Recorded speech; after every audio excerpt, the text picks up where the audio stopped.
జ్యోతమ్మా వెళ్దాం పదా. రంగా వెళ్దాం రంగా. అవును రమణి అది అదిగో వచ్చేస్తుంది. జ్యోతమ్మా ఎందుకో ఎడం కన్నా అదురుతుంది. పూజ అంటే ముందు నుంచి అనుకుంటారు కదా, ఉన్నట్టుండి పెట్టుకొని మనల్ని పిలుస్తున్నారంటే ఎందుకో మన సదోలా ఉంది. నువ్వు లేనిపోయిన అనుమానాన్ని పెట్టుకో మాకు. శ్రావ్య పిలిచింది, వెళ్తున్నాం. ఇంకేం ఆలోచించకు. హాయ్ జ్యోతి.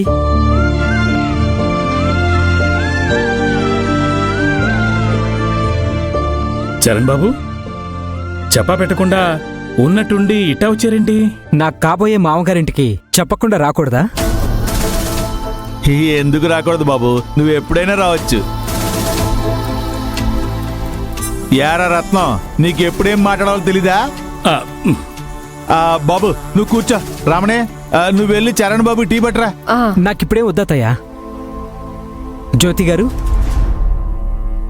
చాలా అందంగా రెడీ అయ్యారు.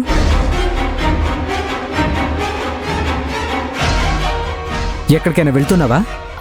అది శ్రావ్యకి కాబోయే అత్తగారింట్లో పూజ ఉంది, అక్కడికే వెళ్తున్నాం. మనిద్దరికీ పెళ్లి జరగబోతుంది.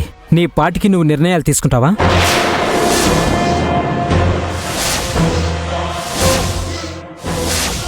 నాకొక్క మాట కూడా చెప్పేది లేదా? నా అనుమతి లేకుండా నీ ఇష్టానికి ఎక్కడికి పడితే అక్కడికి వెళ్తే ఊరుకుంటాననుకుంటున్నావా? చరణ్ బాబు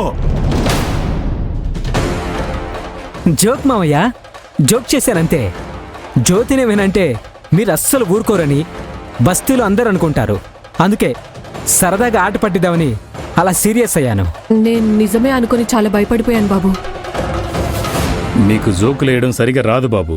ఇప్పుడే కాదు మావయ్య, పెళ్ళయ్యాక కూడా నేను జ్యోతిని పంజరంలో చిలకలా బందీ చేయను.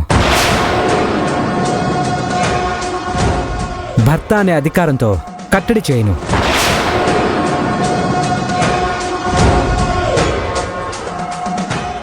చదువుకోవాలంటే కాలేజీకి పంపిస్తాను. బిజినెస్ పెట్టుకోవాలంటే పెద్ద షాప్ పెట్టిస్తాను.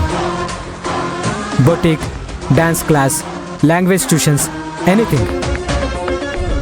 జ్యోతికి నచ్చింది, తనకి ఉపయోగపడేది ఏదైనా సరే నేను ఎంకరేజ్ చేస్తాను.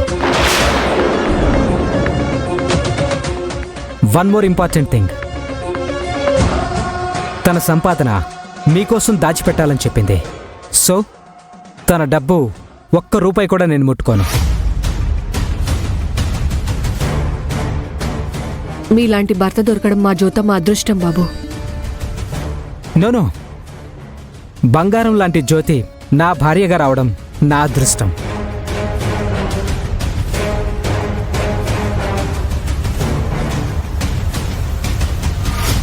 ఎందుకంటే దీన్ని నమ్మితే ఎక్కువ డబ్బులు వస్తాయి కాబట్టి. చరణ్ బాబు మీరు కూడా మాతో పాటు రావచ్చు కదా. జ్యోతితో ఎక్కడికైనా వస్తాను. తనతో టైం స్పెండ్ చేయడం నాకు కూడా చాలా ఇష్టం. అయితే నేను వెళ్ళి ఆటో తీసుకొస్తాను. ఆటో ఎందుకు? నా కారులో వెళ్దాం. అవునవును, పెద్దోళ్ళ ఇంటికి ఆటోలో కంటే కారులో వెళ్తేనే దర్జాగా ఉంటది. పదండి వెళ్దాం. రమణి తాళమై పద. బెదరా అటకి బావా.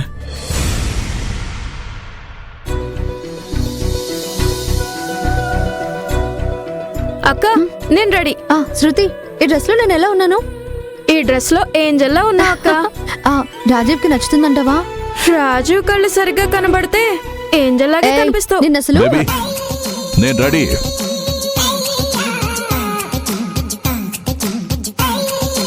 మమ్మీ కూడా ఉంటే బాగుండేది డాడీ. రాజీవ్ వాళ్ళు సడన్ గా పూజని చెప్పారు కదా బేబీ. మీ మమ్మీ ఏమో వాళ్ళ మమ్మీకి బాలేదని ఊరెళ్ళింది. అయినా మేం కదక్క ఇంపార్టెంట్, నువ్వు. బేబీ, మీ అత్తగారు పెద్ద మనసు చేసుకొని నీతో పూజ చేయించాలని పిలిపించారు. నువ్వెంత బాగా పూజ చేసి వాళ్ళ ముందు ఎంత ఒదిగి ఉంటే మీ అత్తగారు నిన్నంత మెచ్చుకుంటారు. రాజీవ్ నిన్ను అంత ఇష్టపడతాడు. Sure daddy. అవును బేబీ, జ్యోతి వాళ్ళని పూజకు పిలవాలని వెళ్ళావు కదా, వస్తా అన్నారా వాళ్ళు? వస్తానన్నారు డాడీ. ఆ, కానీ బస్తీలో జ్యోతి వాళ్ళ ఇంట్లో 10 minutes కూడా ఉండలేకపోయాము. మీ కడుపున పుట్టకపోయి ఉంటే జ్యోతిలాగా బస్తీలో పుట్టుండేదాన్నేమో. అమ్మో, అలా అయితే నేను సూసైడ్ చేసుకునేదాన్ని. నన్ను కన్నందుకు చాలా థ్యాంక్స్ డాడీ. నువ్వు మా కన్నబిడ్డవి కాదు అని తెలిస్తే నువ్వేమైపోతావనే భయంతోనే నీ దగ్గర నిజాన్ని దాచిపెట్టాం బేబీ. ఈ జన్మకిది ఇలాగే ఉండాలని కోరుకుంటున్నా. డాడీ, ఆ, ఏం ఆలోచిస్తున్నారు? అక్కడ రాజీవ్ నా కోసం వెయిట్ చేస్తున్నాడు. వెళ్దాం పదండి. పద పద. ఇలా ఓకేనా? Okay daddy. పద రామ్మ తల్లి.